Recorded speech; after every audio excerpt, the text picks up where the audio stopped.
Irmãos, vamos abrir nossas Bíblias aí no Salmo 119.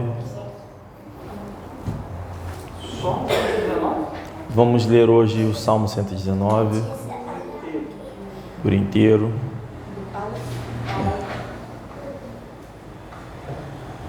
Melhor eu copiar aqui, cara.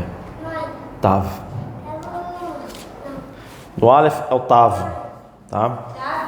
São apenas 176 versículos. Amém. Tô brincando. Olha, nós vamos dar prosseguimento à nossa mensagem que foi iniciada, no outro domingo, a respeito das nossas doutrinas. Infelizmente, ou não, a gente não conseguiu porque acabei dedicando tempo demais a uma parcela do que deveria ter sido dito, e agora eu vou falar sobre a segunda parcela. Isso é importante, especialmente porque esses assuntos voltam e meia nos são trazidos à tona novamente. Então, cada um de nós precisa estar fortalecido, ciente do que é a nossa igreja, das doutrinas básicas, porque a gente é confrontado sobre isso constantemente. Nós estamos em plena guerra espiritual. Então é preciso que o nosso pequeno núcleo seja um núcleo forte, consciente da palavra de Deus e forte, consciente das doutrinas que o Senhor tem para nós. Ainda que nós soubéssemos toda a Bíblia e se não estivéssemos empenhados em aplicar o que ela ensina, não teria o valor. Então a nossa submissão à palavra de Deus vem do desejo de fazer a vontade de Deus. A gente lê a Bíblia e deseja fazer o que Deus quer para nós. A Bíblia tem todos os ensinamentos que tem para nós. Então aqui no Salmo 119, ilustrando sobre isso, falando sobre as doutrinas, a única doutrina que eu me lembro, que eu abordei no outro domingo, foi que nós acreditamos que a Bíblia serve a palavra de Deus, expliquei como é que era, e sobre a preservação. Mas eu não li nenhum versículo sobre a preservação, então vou ler aqui, sobre como a gente enxerga a Bíblia aqui no Salmo 119, a partir do verso 105. Ele vai dizer, muito famoso esse versículo aqui, tá? Diz assim: lâmpada para os meus pés é o quê? A tua palavra. Então a palavra de Deus, ela é lâmpada e luz para o meu caminho. Então é a palavra de Deus que vai nos orientar, que vai abrir os nossos olhos para enxergar para onde a gente deve seguir, prosseguir, para o que a gente tem que fazer, tá? E a palavra de Deus ensina, por isso no verso 102, antes, 111, 102, 101, 102, diz: vê os meus pés de todo o caminho mau para guardar a tua palavra. Não me apartei dos teus juízos, pois tu me ensinaste. Então tudo isso, os juízos de Deus, o caminho de Deus, o caminho mau, tudo isso se manifesta em nosso meio quando nós desejamos guardar a palavra de Deus. E o guardar a palavra de Deus está diretamente ligado com o caminhar, com o nosso caminho, aquilo que a gente decide fazer. Aqui, no capítulo 119, no verso 111, vai dizer: os teus testemunhos tenho eu tomado por herança para sempre, pois são o gozo do meu coração. Inclinei o meu coração a guardar os teus estatutos para sempre, até o fim. Aí no verso 113 já vai dizer: odeio os pensamentos vãos, mas amo a tua lei. Irmãos, o capítulo 119, nesse sentido, poderia ser lido por inteiro, tá? Porque todo ele trata sobre isso, sobre a justiça de Deus, sobre o caminho de Deus, sobre a palavra de Deus, e como tudo isso se manifesta e deve durar para sempre. Então o que eu queria trazer aqui, por exemplo, no verso 89 vai dizer: para sempre, ó Senhor, a tua palavra permanece no céu. No 90, a tua fidelidade dura de geração em geração, tu firmaste a terra e ela permanece firme. Enfim, então a palavra de Deus, conforme eu tinha dito, dura e durará em todas as gerações, de geração em geração. E nós cremos que se a palavra de Deus, quem dá essa promessa, é o próprio Deus o responsável por cumprir essa promessa. Por isso nós cremos que a Bíblia é a perfeita e autêntica palavra de Deus. Tudo o que nós precisamos fazer está contido nela. Tudo que nós precisamos e podemos conhecer acerca de Jesus Cristo também está contido nela. Então essa é a primeira doutrina que a gente tem. Nós cremos na Bíblia como sendo a palavra inspirada por Deus e preservada por Deus. Acreditamos também, em segundo lugar, e aí já avançando para o próximo assunto, que a salvação, a nossa salvação, então as doutrinas nossas são: a Bíblia é a nossa autoridade maior. Ponto final. Aliás, a Bíblia é a nossa única autoridade enquanto igreja, porque apesar de haver ministros, ofícios, vamos dizer assim, na igreja, né? O pastor e o diácono são os ofícios que nós reconhecemos como batistas. Apesar de haver, nós não reconhecemos nenhum ministro, tá? Pode ter um ministro de música? Pode. Pode ter um ministro de qualquer coisa? Pode. Mas o ofício bíblico é o pastor e o diácono. Amém. Tá? Ofício bíblico. Tem músico na Bíblia também, mas não tem um ministro de música, alguma coisa desse sentido. Tem pessoas responsáveis, enfim. Então a gente adapta, tá, a terminologia utilizada hoje em dia. No entanto, ofícios reconhecidos biblicamente e descritos no Novo Testamento é o pastor, é o diácono. Então eles têm alguma autoridade, mas até eles têm autoridade submetida à autoridade maior, que é de Deus. Então o pastor, o diácono, qualquer um que exerça que estiver pregando, estiver numa situação de autoridade, está ele submetido à palavra de Deus. E ponto final. Então nós reconhecemos, quando eu digo que nós reconhecemos a Bíblia com nossa autoridade, quer dizer que tudo que é pregado, tudo que é falado, tudo que é ensinado está debaixo da Bíblia e deve ser confrontado com a palavra de Deus, assim como tem acontecido constantemente. Inclusive aconteceu hoje, quando eu li a Bíblia errada aqui, as pessoas falaram: não é isso, porque eu li errado por distração. Pode acontecer, eu posso ler errado, pulei um ponto, muda todo o sentido da frase, e li despercebido, pode acontecer. Então é importante que a igreja esteja atenta, porque numa brincadeira dessa eu posso ler errado, fica registrado aí o erro, e aí de repente você vai lembrar daquilo. Enfim, tem que conhecer a palavra de Deus. Dito isso, a principal doutrina, depois disso, a nossa fé está fundamentada na Bíblia. Eu justifiquei os motivos no domingo, não vou repetir. Vem a nossa salvação. Como é a nossa salvação? É a nossa principal doutrina, então, junto com a Bíblia ali. É que a nossa salvação, ela é pela graça, por meio da fé. A salvação que nós cremos é a salvação. Isso. Pela graça, por meio da fé. Ou seja, ao nascer de novo, ao crer no Senhor Jesus Cristo, esse é o único requisito para a salvação.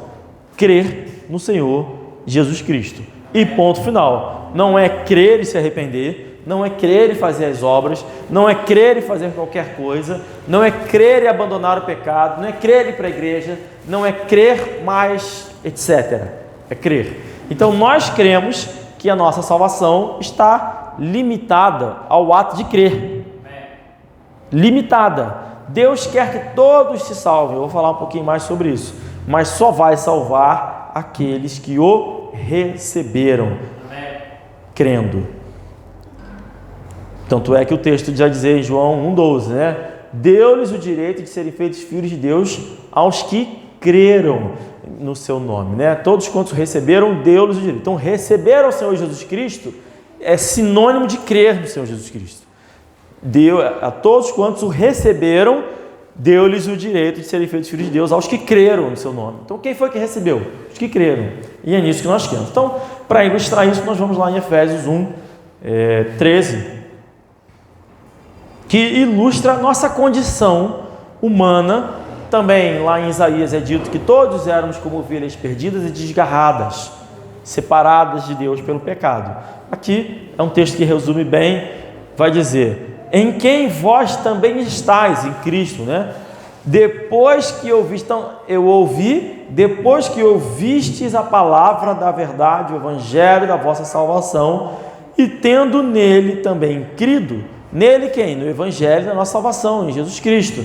Então eu ouvi o evangelho da salvação, a palavra da verdade, eu criei, fostes selados pelo Espírito Santo da promessa. Então, uma vez que a pessoa ouviu a palavra, creu na palavra, ele está selado. Acabou. É o Espírito Santo vai lá, carimba essa pessoa. Salvo. Ponto final. Selado com o Espírito Santo da promessa. Lá no mesmo livro de Efésios, capítulo 2, ele vai dizer a partir do verso 5: estando nós ainda mortos em nossas ofensas. Então nós, quando eu digo assim, a nossa salvação, que nós precisamos de salvação, porque antes, como o texto está dizendo aqui, estávamos mortos. A condição do mundo é de morte. O mundo está morto. O mundo jaz no maligno. O mundo jaz, o mundo morre no maligno. Por isso tem o jazigo, não é isso? De morte. O mundo jaz no maligno. Estando nós ainda mortos em nossas ofensas, nos vivificou justamente com Cristo. Pela graça sois salvos. Então nós estávamos mortos, Cristo nos vivificou, ou seja, nos ressuscitou, como fez com Lázaro. Jesus Cristo ressuscitou Lázaro para demonstrar que ele é a própria ressurreição. Ele explica isso ali no texto que nós lemos hoje. Ele é a ressurreição. Ele perguntou para Marta, e ela creu. Então, é isso que nós cremos também. Nós fomos vivificados, ressuscitados com Cristo. Aí o verso 6 vai dizer: e nos ressuscitou juntamente com Ele e nos fez assentar nos lugares celestiais em Cristo Jesus. Então presta atenção, eu estou assentado agora no céu? Não, eu estou aqui diante dos irmãos, mas o texto está dizendo que quando a pessoa recebeu a Jesus Cristo, ele já ressuscitou e já se assentou nos lugares celestiais. Os lugares celestiais em Cristo Jesus. Então, o que isso quer dizer? Que eu estou tão salvo, eu estou tão garantido, que eu já estou lá. Eu já estou lá. Na eternidade, eu adentrei a eternidade como alguém salvo. Eu estava morto, condenado ao inferno. Essa é uma outra doutrina que eu vou abordar, que nós cremos no inferno literal. Essa é uma outra doutrina. E aí eu estava nessa condição, a caminho do inferno, morto, totalmente condenado. Deus, Jesus Cristo, me vivificou pela sua graça e me colocou automaticamente no céu, nos lugares celestiais. Eu estou lá, eu já estou lá, eu estou aqui. Mas a minha primeira morte, a morte aqui, é garantida, a morte da carne. A segunda, eu não vou morrer, que é ir para o inferno. Muito bem. Para mostrar nos séculos vindouros as abundantes riquezas da sua graça, pela sua benignidade, para conosco em Cristo Jesus. Porque pela graça sois salvos por meio da fé. E isto não vem de vós, é dom de Deus, não vem das obras, para que ninguém se glorie. Isso está em Efésios 2, do 5 ao 9. Então essa é a segunda principal doutrina que nós temos aqui. A primeira é a Bíblia e a salvação. A segunda essa é a segunda própria salvação. A primeira é a Bíblia, a segunda é a própria salvação. Que nós somos salvos pela graça, de graça, sem obra alguma. É importante entendermos isso. Bom, dito isso, vem a consequência disso.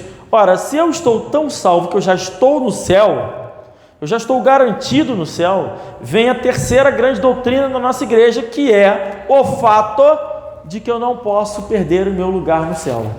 Eu estou eternamente salvo. Então essa doutrina, conhecida como uma vez salvo, sempre salvo, salvo para sempre. É a segurança eterna do crente. Essa é a nossa doutrina, terceira doutrina mais importante, que nós já estamos nos lugares celestiais, já estamos salvos, já recebemos a vida eterna, e se recebemos a vida eterna, não perderemos a vida eterna. E o texto que a gente usa, eu escolhi o texto que às vezes a gente usa no evangelismo, está lá em João 10, 26. Mas vós, falando dos fariseus lá, né? Mas vós não credes, porque não sois das minhas ovelhas, como já vou-lo tenho dito. Então quem não creu no Senhor Jesus Cristo, não é ovelha de Jesus Cristo. E quem creu? As minhas ovelhas ouvem a minha voz, Então quem ouve a voz de Jesus Cristo, e a fé vem pelo ouvir, e ouvir pela palavra de Deus. Então quando a palavra de Deus é anunciado, as ovelhas de Jesus Cristo podem se manifestar. Elas vão ouvir a palavra, opa, eu creio, então agora é ovelha. Antes, quem não creu, não é a ovelha de Cristo, porque ouviu e não deu ouvidos, vamos dizer assim, não creu. Ouvem a minha voz e eu conheço-as, e elas me seguem. Então nós aqui somos seguidores de Cristo. Nessa condição de ser seguidor de Cristo, de ter ouvido, de ter crido, tem uma promessa: e dou-lhes a vida eterna. Acabou. E nunca hão de perecer, e ninguém as arrebatará da minha mão. Então Jesus Cristo, quando fala da segurança da nossa salvação, ele procurou ser o mais enfático possível.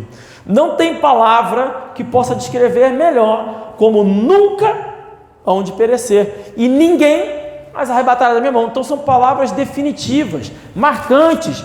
Nunca, jamais, em hipótese nenhuma, não tem exceção para a palavra nunca. Acabou, nunca. Qual é a exceção de nunca? Não tem. Então é nunca hão de perecer, e perecer é morrer. Então nunca morrerão. E nós queremos que a morte, essa morte que nós não vamos morrer, é a segunda morte, que está lá em Apocalipse 21:8, que é ser lançado no lago de fogo e enxofre, passar a eternidade lá, que é descrito como sendo a segunda morte, lá em Apocalipse 21:8. Então essa segunda morte nós não morreremos nunca, estamos salvos, e ninguém as arrebatará das minhas mãos. Ninguém é uma palavra que também não tem exceção. Ninguém pode nos retirar da mão do nosso Senhor Jesus Cristo. Amém. Ninguém. Eu posso me tirar das mãos de Jesus Cristo? Não, não posso. E minha mãe? Não. E meus pecados? Não. E o diabo? O diabo pode me tirar das mãos? Não tem ninguém. Nem eu mesmo, nem eu mesmo. Irmãos, se eu recebi a vida eterna, eu creio, se eu recebi a vida eterna, e no momento de fraqueza eu duvidar da minha salvação, eu continuo salvo. Amém. Porque eu recebi a vida eterna. Amém. Acabou, está recebido. E se eu fizer tal coisa, eu estou salvo, acabou, não tem discussão, eu estou salvo, ponto final. Não tem discussão, ninguém as arrebatará da minha mão. Se eu envelhecer e ficar esclerosado, louco e, sei lá, terminar a minha vida, vamos imaginar que eu, no final da minha vida, eu vivi uma vida cristã, tá? Piedade, caridade, tudo isso aí. Chegou no final da minha vida, eu me tornei um completo lunático, mas mais do que isso, eu me tornei um tirano, cruel, perverso, e comecei a maltratar as pessoas ao meu redor. Mas eu fui além, eu comecei a levantar altares para outros deuses, e a servir outros deuses, e a fazer sacrifício a outros deuses. Ou seja, quem olhou para mim e falou: esse sujeito aí, que nunca me conheceu, viu ali eu oferecendo sacrifício aos outros deuses, na rua, na encruzilhada, de madrugada, estava lá o pastor Francisco fazendo macumba, dançando de branco. Imagine esse cenário. Se eu fizesse isso, eu ainda estaria salvo, porque Salomão fez isso. Salomão, o homem mais sábio, excluindo Jesus Cristo, o homem mais sábio que já passou na terra, terminou a sua vida assim, como um tirano, um assassino, um homem cruel, perverso com seu próprio povo, o pior rei, começou como o melhor, terminou como o pior rei da história de Israel, e servindo e adorando a outros deuses, levantando estátuas a outros deuses, levantando tudo a outros deuses. Amém. E ele vai estar no céu. Ou vocês acham, já está no céu, né? Ou vocês acham que não. Salomão não está no céu, não. E tem gente por aí que diz que você tem que demonstrar com as suas obras que você está salvo, que quem está salvo não pode pecar. Então esse cidadão, como os calvinistas em geral, ou essas igrejas gerais aí que estão falando, pregando por aí que você não pode pecar, vai estar só ele no céu, na cabeça dele, porque Salomão não pode estar no céu, Davi não pode estar no céu, não pode dar ninguém no céu. Todo mundo pecou. Nós cremos que nós temos a plena certeza absoluta da nossa salvação, cientes de que nós somos ruins, maus, pecadores, filhos desobedientes, nós somos tudo isso. A gente tenta não ser, a gente se esforça em não ser, mas nós podemos vir a ser piores do que as pessoas que estão no mundo. No entanto, a nossa salvação está garantida por Cristo Jesus. Amém. E aí ele vai dizer aqui no verso 29, meu Pai, que mais deu, é maior do que todos. Então Deus é maior do que eu, Deus é maior do que Salomão, Deus é maior do que todos. E ninguém pode arrebatá-las da mão do meu Pai. Então você imagina quão ridículo é a ideia de você se puxar das mãos de Deus, você fazer uma queda de braço com Deus. É uma ideia ridícula, obscura, tenebrosa, no entanto, muito comum. E as pessoas pregam por aí que você tem que viver uma vida de caridade, e você tem que ajudar as pessoas, você tem que ficar firme na igreja, tem que fazer tal e tal coisa, tal e tal coisa, tal e tal coisa, tal e tal coisa, e vai para o inferno. Amém. Porque se depender de você, para você ir para o céu, você vai para o inferno. Amém. Depende de Cristo, a obra é dele, ele morreu na cruz. E aí a pessoa fala assim, então é fácil ir para o céu. É fácil, é só você querer, é muito fácil. Não tem dificuldade nenhuma, é só você ser humilde e reconhecer que você é uma pessoa ruim e que você não vai para o céu, se depender de você.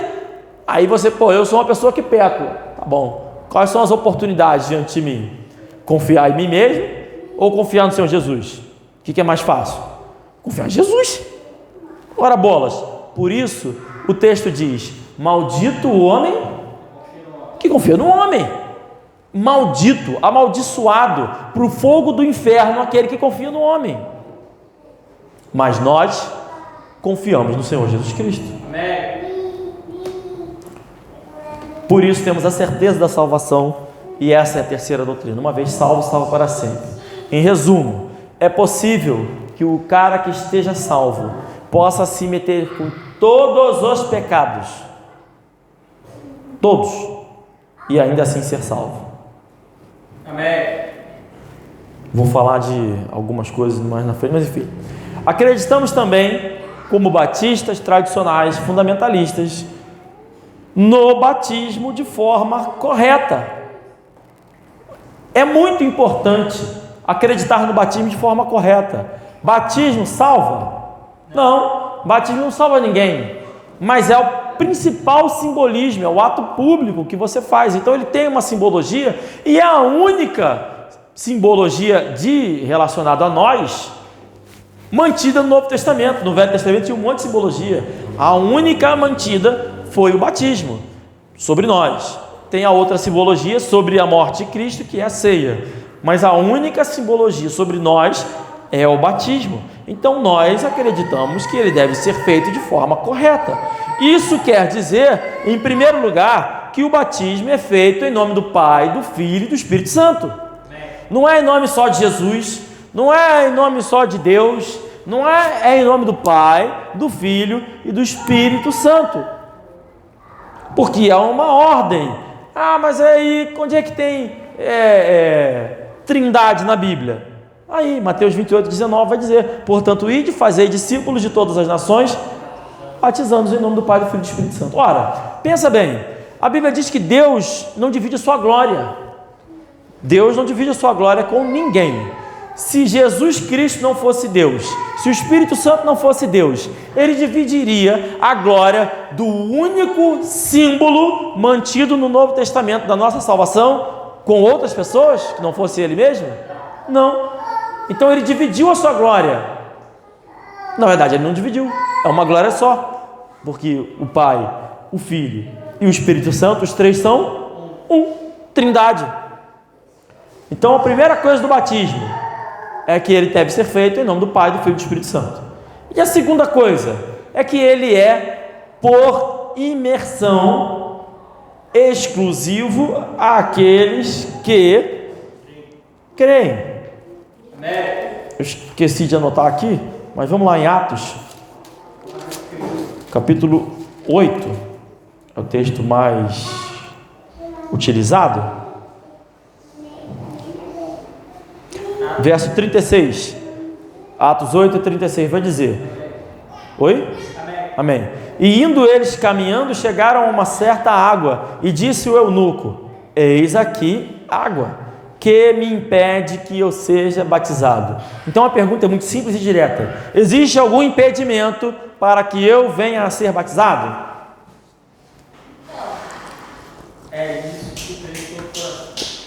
Existe.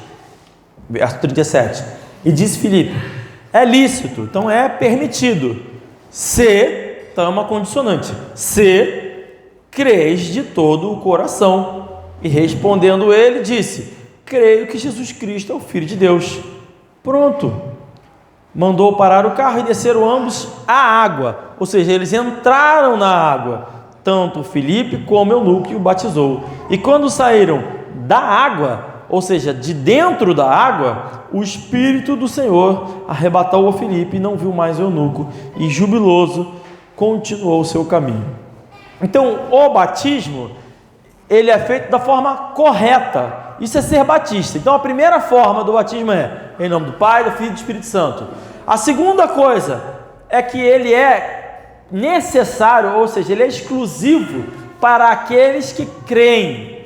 Então uma criança não pode ser batizada ao menos que tenha consciência de que é pecador e que Jesus Cristo é o Filho de Deus. Porque ele disse: creio que Jesus Cristo é o Filho de Deus. Se a criança entende isso, pode ser batizada. Qualquer idade. Se a criança entende que Jesus Cristo é o Filho de Deus, se ela crê nisso, o recebeu como seu único e suficiente Salvador, pode ser batizada. Tá? Jesus Cristo falou: não impedir, para não impedir as crianças, deixai vir a mim, as crianças não as impeçais. Então nós não temos o direito de impedir uma criança que entende salvação e quer se batizar. Se ela perguntar: é lícito? É, se crer de todo o seu coração. E se ela crer, amém. Se ela confessou o que crê, amém. A gente batiza. Amém. E, é claro, por imersão. A gente não derrama água na cabeça de ninguém, a gente não espirra água, a gente não coloca balde e fala para a pessoa enfiar a cabeça, como tem por aí. A gente não faz nada disso. A gente acredita que, se é um simbolismo mantido e manifesto no Novo Testamento, deve ser feito da forma correta. E batismo significa imersão, mergulho. Batismo significa mergulho. Então não existe batismo sem mergulho. A pessoa tem que ser batizada. E é um simbolismo que lá em 1 Coríntios vai dizer que simboliza justamente isso. Que você, ao ser mergulhado, você morreu. Você está sepultado com Cristo. Então você está morto, sepultado. E quando você levanta, você ressuscitou com Cristo. E lá a gente leu em Efésios que nós que recebemos já ressuscitamos com Cristo. Então é justamente isso. Esse simbolismo. Eu morri, fui enterrado e eu ressuscitei. Simples, não tem dificuldade nisso. Mas como é o principal e único simbolismo acerca da salvação, Satanás perverte o seu simbolismo e faz com que igrejas por aí, estou nem falando da igreja católica, que todo mundo sabe que não é cristã mesmo, que serve ao diabo. Estou falando de igrejas que se dizem cristãs e que mergulha, joga água em criancinha, espirra gotinha d'água, coisas que não são corretas. E aí, mas por que você fala isso? As outras igrejas podem estar fazendo um bom trabalho, irmãos. Sinto muito. Não tem como. Não tem como você ter alguma empatia com uma prática claramente errada, explícita, expressa na Bíblia. É lícito se crer. Vou batizar uma criança. Depois que ela crescer, ela faz pública a profissão de fé. Onde está isso na Bíblia? Onde está isso na Bíblia? Eu vou batizar a criança, depois ela faz pública a profissão de fé. Você é judeu? Então se você é judeu, você faz a circuncisão. Não sou judeu. Não, eu sou o de verdade. Circuncidado na fé, pela fé. Amém. Enfim, pela fé. Muito bem. Então, essa é mais uma doutrina, a do batismo correto. Não tem como ser batista. Não tem como ser batista e não defender o batismo correto. Amém. Então, o batismo é a principal doutrina. É tão claro que até a igreja ortodoxa lá, russa, grega, aquela galera lá do Oriente que falam o grego, eles mergulham os bebês. Os mergulhos, vocês já viram, mergulha bebê numa bacia lá d'água, tudo. Tem um monte de vídeo disso, os padres lá da igreja ortodoxa mergulhando bebê. Por que eles mergulham bebê? Porque por mais herege que eles sejam, eles leem o grego, a língua nativa. Aí eu vou ler assim, mergulho, eu vou mergulhar você, vou jogar uma água na cabeça, fica ridículo. Porque a língua deles é batismo, batismo é mergulho, significa mergulho. Então eu vou mergulhar, não vou jogar uma água, eu vou mergulhar. Não tem discussão. Então lá na igreja ortodoxa, na galera que fala o grego, na Grécia, em Creta, seja lá onde for, eles mergulham os bebês, literalmente afundam o bebê na água. Pronto. Não tem discussão quanto a isso. Perfeito. Aí nós acreditamos também outra doutrina igualmente importante, básica, que nos é questionada, e essa cada vez mais questionada, é a doutrina de que aqueles que não receberam ao Senhor Jesus Cristo vão passar a eternidade em um tormento cruel, num inferno de fogo literal. Literal. Vai passar a eternidade queimando e sendo atormentado. Ah, que isso? Jesus, Deus de amor, jamais faz. Mas isso faz parte do amor de Deus. Faz parte, porque não existe amor na Bíblia sem a justiça. Não existe amor sem a justiça. Mateus, não sei se os irmãos sabem, mas Jesus Cristo, ou Jesus, falou mais sobre o inferno do que sobre salvação. Tem mais textos sobre o inferno do que sobre salvação. De forma clara, claro que em simbolismo tem um monte, né? Destruir esse templo e depois tem um monte, mas de forma clara, Jesus Cristo falou mais sobre o inferno do que sobre salvação. Um exemplo, Mateus 25 vai dizer: então dirá também aos que tiverem, Mateus 25, 41, então dirá também aos que estiverem à sua esquerda: apartai-vos de mim, malditos, para o fogo eterno, preparado para o diabo e os seus anjos. E irão estes, verso 46, irão estes para o tormento eterno, mas os justos para a vida eterna. Então, esse fogo é eterno. Mas então ele vai para o fogo e acabou. Não, porque o tormento também é eterno. Esse indivíduo vai ser atormentado por toda a eternidade, queimando no lago que arde com fogo e enxofre, conforme está escrito em Apocalipse 21, 8. Amém. Fogo eterno, para sempre, tormento eterno. Agora, esse local, Deus criou de forma bem clara aqui, que Jesus está explicando, preparado, não foi para os seres humanos, foi para o diabo e os seus anjos que caíram e confrontaram a Deus. No entanto, tem gente que adora o diabo, a maioria.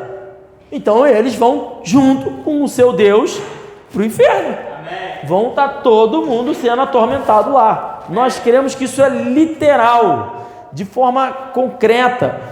É escrito por toda a Bíblia. Ah, mas isso é Novo Testamento, porque inferno, na verdade, é o Hades. Ah, porque é aquele lugar onde do corpo era um local que morria lá, né? Os vales dos ossos secos, não era tudo isso. Irmãos, está errado. Isso é no Velho Testamento e no Novo Testamento. Existem dezenas de versículos que falam sobre o inferno no Velho Testamento, falam sobre o tormento eterno no Velho Testamento, e um monte de versículos que falam sobre isso no Novo Testamento. Para citar apenas um do Velho, vai dizer lá em Salmos 9,17: os ímpios serão lançados no inferno, e todas as nações que se esquecem de Deus para o inferno. Mateus 5,22: eu, porém, vos digo que qualquer que sem motivo se encolerizar contra seu irmão será réu de juízo, e qualquer que disser a seu irmão raca será réu do sinédrio, e a qualquer que lhe disser louco será réu do fogo do inferno. Amém. Então o inferno é um lugar de fogo, fogo do inferno. Nós acreditamos que é um local literal, onde os ímpios, o diabo e os seus anjos caídos serão lançados. Amém.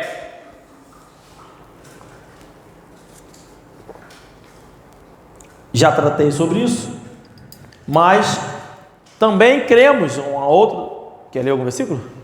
Tá todo posicionado, achei que fosse falar alguma coisa aí, se empompou todo aí. Tudo bem, né? Mas enfim. Acreditamos que levantou como assim, com a Bíblia na mão? Pode falar, né? Tudo bem, dor nas costas. Acreditamos que Jesus é Deus e que Jesus Cristo foi concebido pelo Espírito Santo e sim, nasceu da Virgem Maria. Irmãos, nós acreditamos nisso, não tem como discutir. Amém. Os judeus dizem assim: ah não, lá em Isaías 12, se não me engano, quando diz, eis que vos dou um sinal, a virgem conceberá e tal, eles dizem, não, na verdade, não era a virgem, era uma menina nova, bem novinha, era uma jovem, tal. E aí, eu quero dizer a estes que eles são completamente cegos, surdos, tolos, jumentos, para não falar a palavra jumento, é a palavra que eu adotei agora, são completos jumentos, jegues mesmo. Isso. Por quê?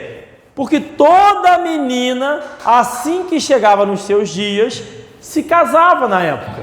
Então todas as jovens tinham filhos, a menos que tivesse algum problema. Em outras palavras, uma jovem muito nova dar à luz não seria sinal nenhum, porque era comum. E o texto diz, eis que vos darei um sinal. E esse sinal era alguém que não tinha ainda se casado, estar grávida, não tinha ainda conhecido o seu marido, ter um filho, porque Jesus Cristo não é filho de José. Amém. Jesus Cristo é o filho do próprio Deus, também não é filho de Maria, ele foi posto lá, ele não tem DNA de Maria, não tem DNA de José, não tem DNA de ninguém, ele é Jesus, ele é Deus. Amém. Então não houve essa união, não existe gestação sem haver a união entre o homem e mulher, não houve isso, houve Deus sendo posto lá dentro de forma direta, é isso que nós cremos. E cremos, lógico, eu nem preciso falar isso, que Maria não permaneceu assim, porque ela teve filhos e tudo mais, só existe um Deus, tá? Que é o próprio Jesus. E aí nós acreditamos então que Jesus é Deus, conforme eu disse, né? E que há uma trindade. Deus consiste de Pai, Filho e Espírito Santo. E os três são pessoas distintas e os três são um. Como é que você explica isso? Com certeza e clareza eu não consigo. Eu consigo explicar de forma, como diz o texto, né? Em parte. Quando nós ouvirmos face a face, nós entenderemos o todo. Em parte, eu consigo explicar. Por exemplo, quem está me vendo na internet está vendo o Francisco. Mas não é plenamente. É o Francisco que está falando? Não, lá está vendo na internet. É o Francisco que está falando? É o Francisco que está falando. Mas é plenamente o Francisco? Não, o Francisco está aqui. Eu poderia ter um vídeo meu aqui, aparecendo, eu falando uma coisa, e eu poderia até estar interagindo comigo aqui, fazendo uma jogadinha. E aí, Francisco, o que você acha? Aí aparece meu vídeo. Eu acho muito legal. Poderia fazer isso? Poderia. Como tem até palestras de pessoas que fazem isso. E ainda se eu quisesse, eu poderia botar um radinho aqui com a minha voz. Seria eu aqui? Na minha voz? Seria minha voz? Sim, seria eu. Mas é plenamente eu? Não. Então é possível que eu hoje me manifeste de diversas maneiras, inclusive em diversos locais ao mesmo tempo. Pode ter uma pessoa lá nos Estados Unidos ouvindo a minha pregação e outra lá na Prússia, que nem existe mais, ouvindo também a minha pregação. E eu não sou onipresente, mas Deus é. Então para Deus é muito mais fácil. Ele literalmente está em todos os lugares ao mesmo tempo. A trindade é mais ou menos isso, de forma melhor. Qual melhor? Infinitamente melhor. Para deixar claro, a minha analogia foi a melhor que eu pude. tá? E é o que dá para ser. Mas o texto diz: o Pai, o Filho e o Espírito Santo são três pessoas distintas. Está lá em 1 João 5. Leia aí para gente. 1 João 5, 7. Oi? Isso, esse mesmo.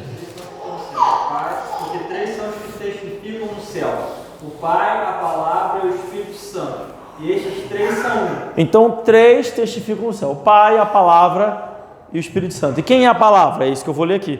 No princípio era o Verbo, e o Verbo estava com Deus, e o Verbo era Deus. Ele estava no princípio com Deus. Enfim, depois vai dizer no verbo 14: e o Verbo, eu ia ler tudo, mas vou pular. E o Verbo se fez carne e habitou entre nós. Então esse Verbo, que era Deus e estava com Deus, se fez carne. Quem?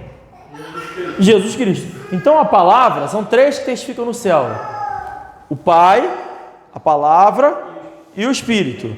A palavra é o próprio Jesus. Então por isso que eu digo que tudo que está manifesto acerca de Jesus está aqui na palavra. Não tem Jesus, não tem revelação extra, não tem nada disso. Está aqui na palavra. É até engraçado que esses dias eu vi um testemunho, entre aspas, né? Uma pessoa falando: olha, profecia do pastor Geisel, acho que é esse o nome, para o pastor Silas Malafaia está se cumprindo. Aí cliquei para ver.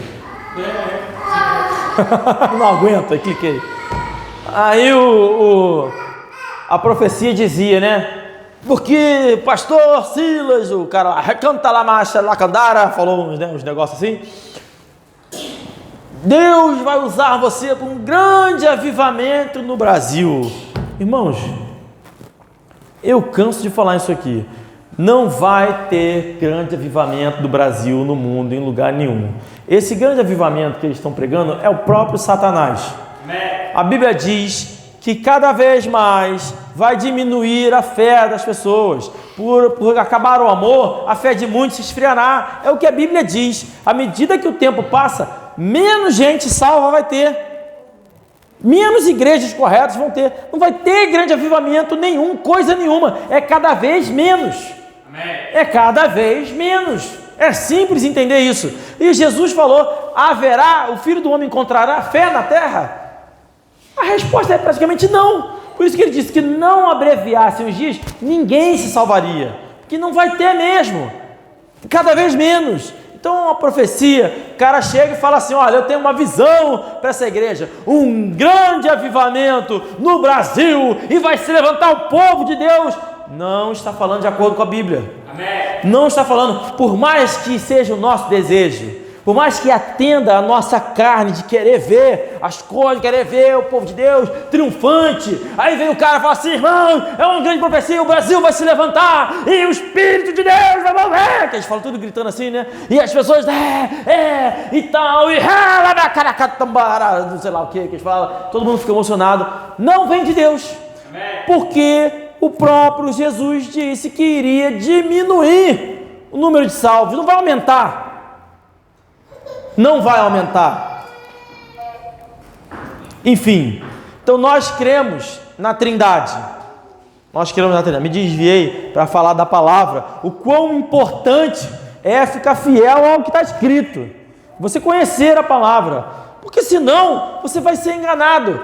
Irmãos, olha, eu não sei se vocês sabem, essa semana, senta lá, Samuel. Essa semana lá em Israel, eles anunciaram, olha a ousadia, eles anunciaram que estão com os novilhos vermelhos preparados para sacrificarem, construíram um altar e vão retomar os sacrifícios.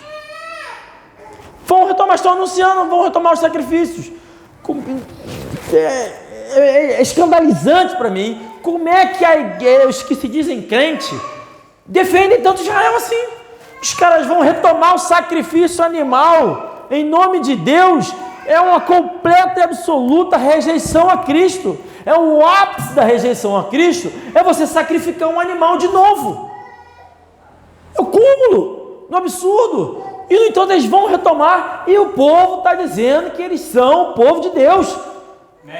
É possível isso? É condizente com a palavra de Deus isso? Claro que não.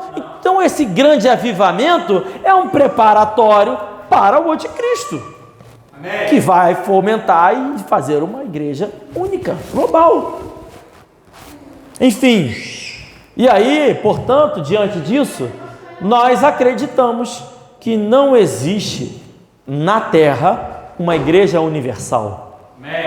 Não existe na Terra uma igreja universal. Todos os crentes do mundo inteiro, por toda a história, formam uma igreja universal no céu. No céu, como está escrito ali, que nós que o recebemos já fazemos parte dos lugares celestiais. Amém. Estamos juntos lá. Eu, Paulo, Salomão, e enfim, todos os salvos estão lá. Estão lá. Amém. Fazemos parte dessa igreja universal, Jesus Cristo é o cabeça. Mas aqui na terra, igreja é local. Amém. Local, independente uma das outras. Aí tem vários textos, eu vou ler um aqui, Atos 14, 23, diz assim: havendo-lhes por comum consentimento eleito anciãos em cada igreja, orando com jejuns, os encomendaram ao Senhor, em quem haviam crido. Por vários momentos, nós vemos isso, né? Timóteo foi lá, nomeou homens presbíteros em várias igrejas, e igrejas que ele nem sabia direito. O apóstolo Paulo foi lá, pediu para ele investigar. São crentes mesmo, então vai lá, nomeia os pastores, e a gente não tem notícia deles. Não tem notícia deles.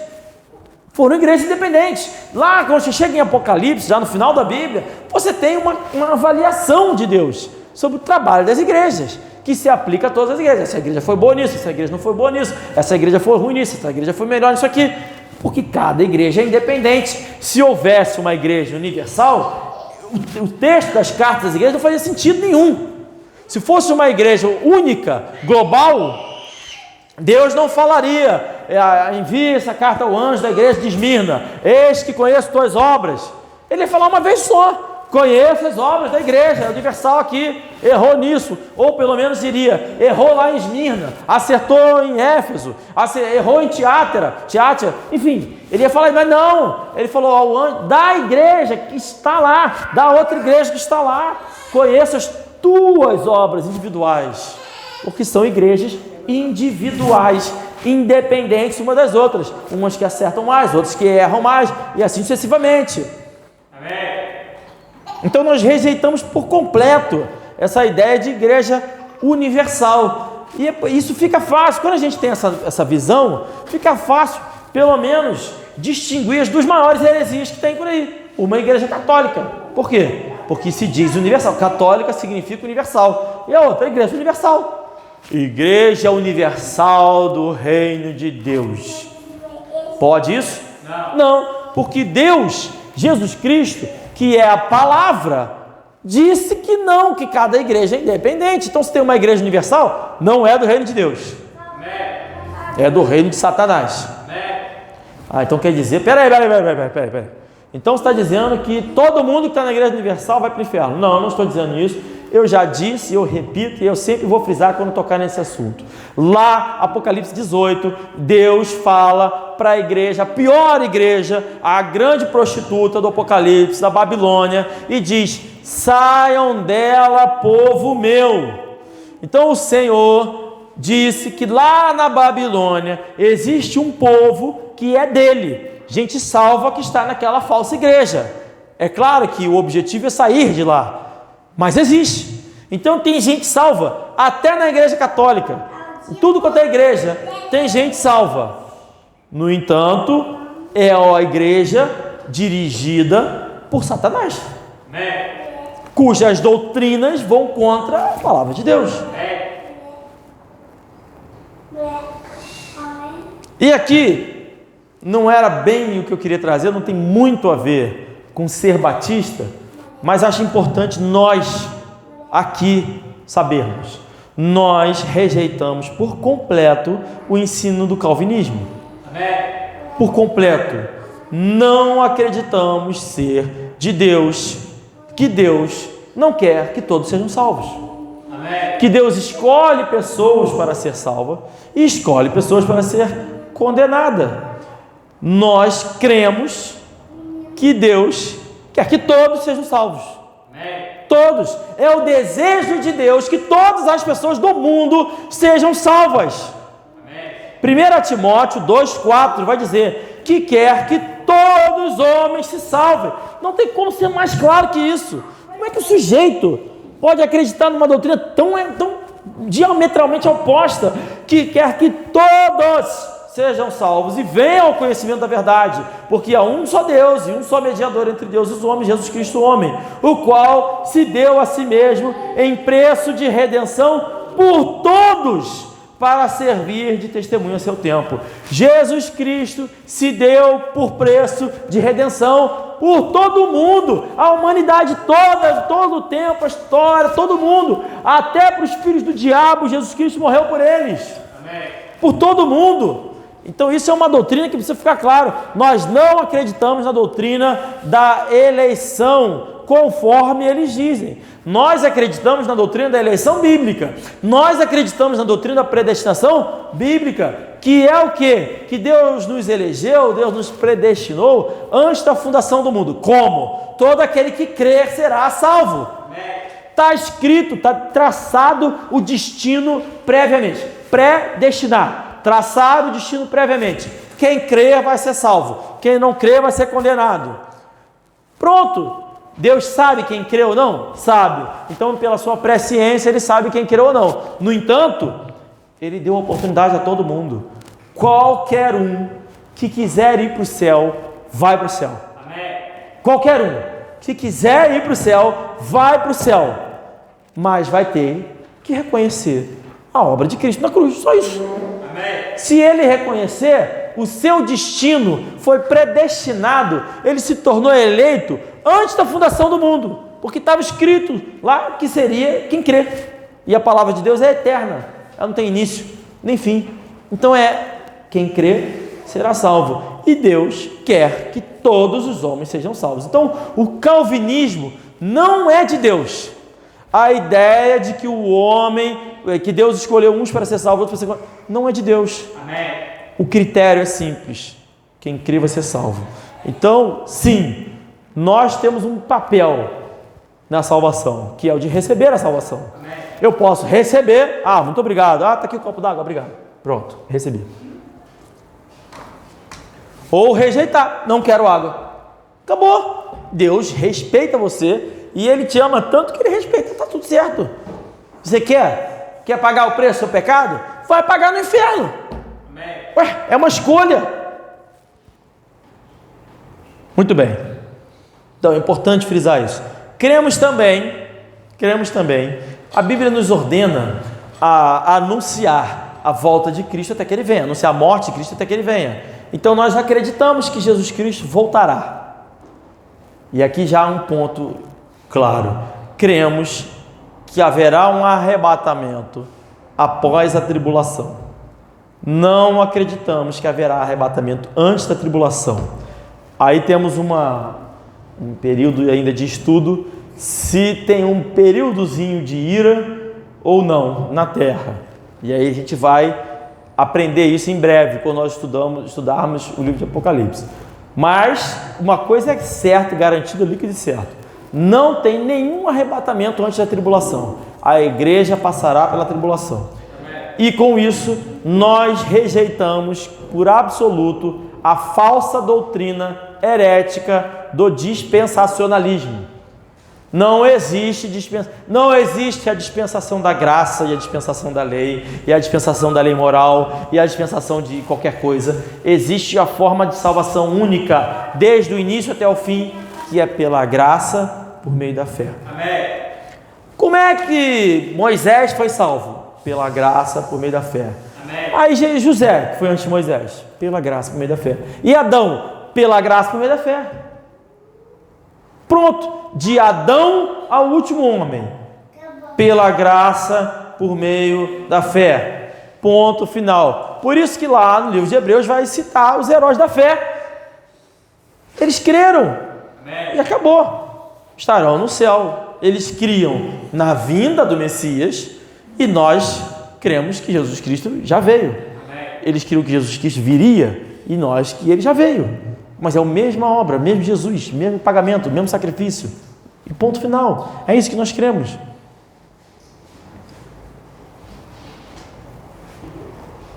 Acreditamos também, e é muito importante frisar isso, nesse nosso tempo agora, que a vida começa na concepção.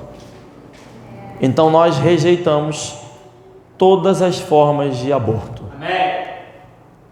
Todas as formas de aborto. Não existe aborto. Não existe aborto.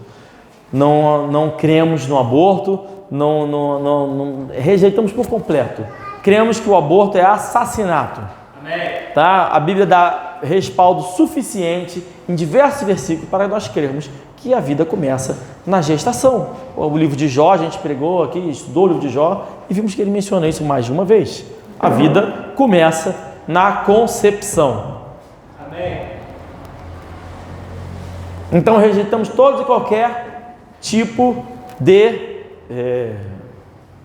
aborto. Inclusive,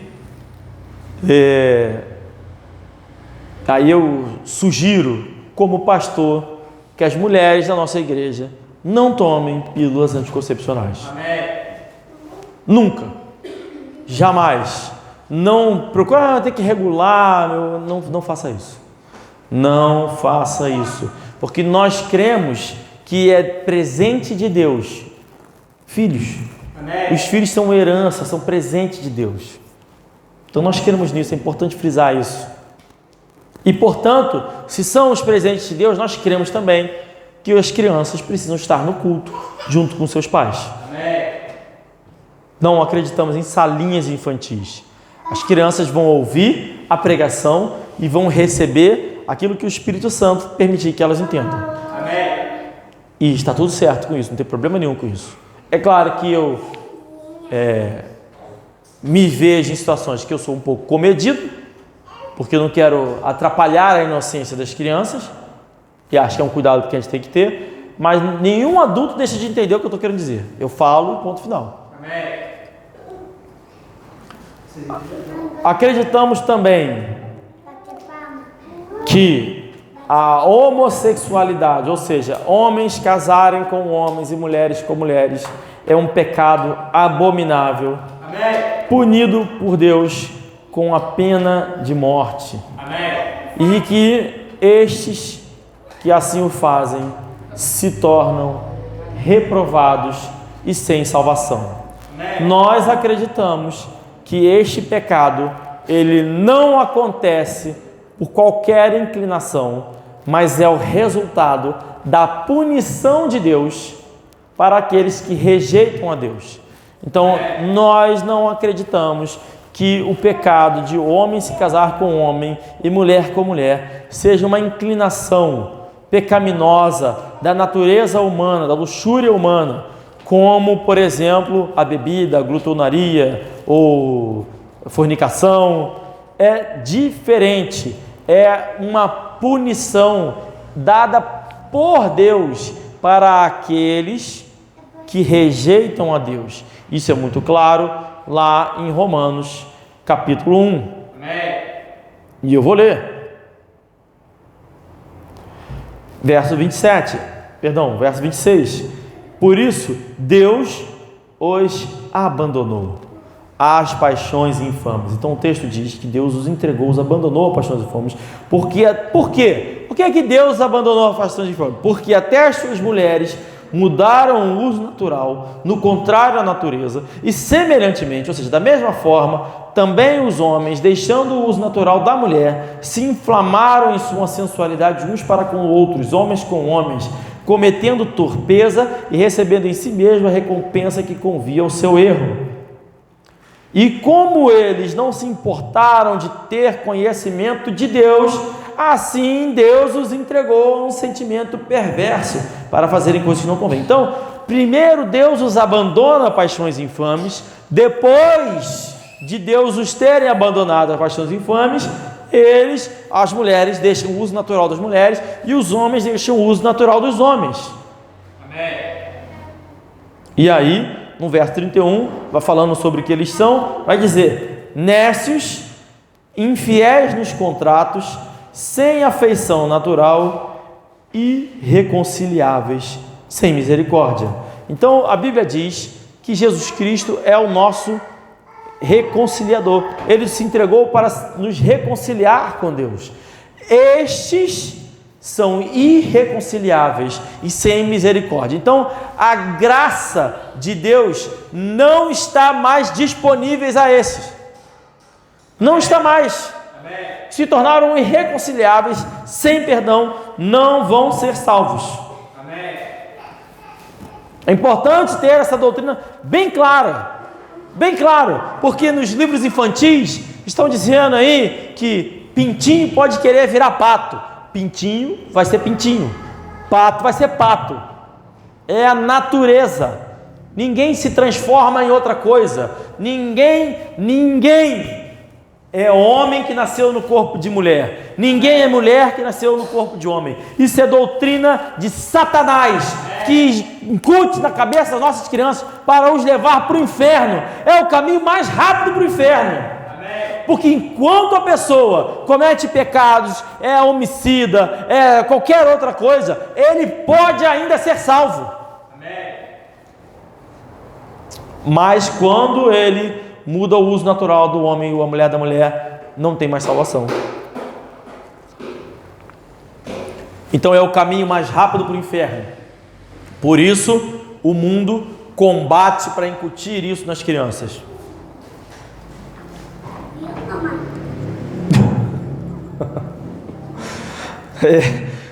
Desculpa.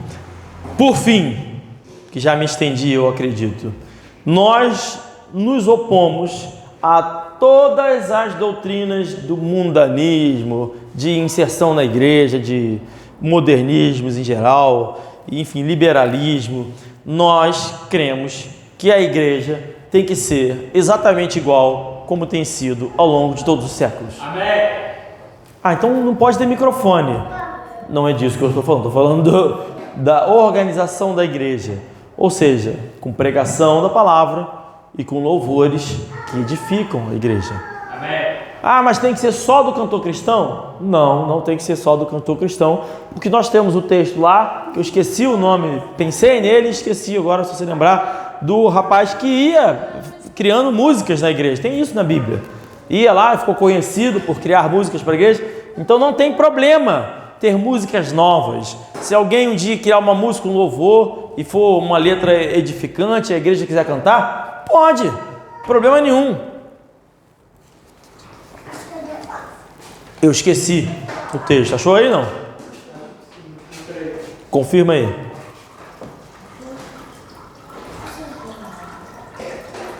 Se não achou, não tem problema não, gente. Então estamos encerrados. Pode desligar aí.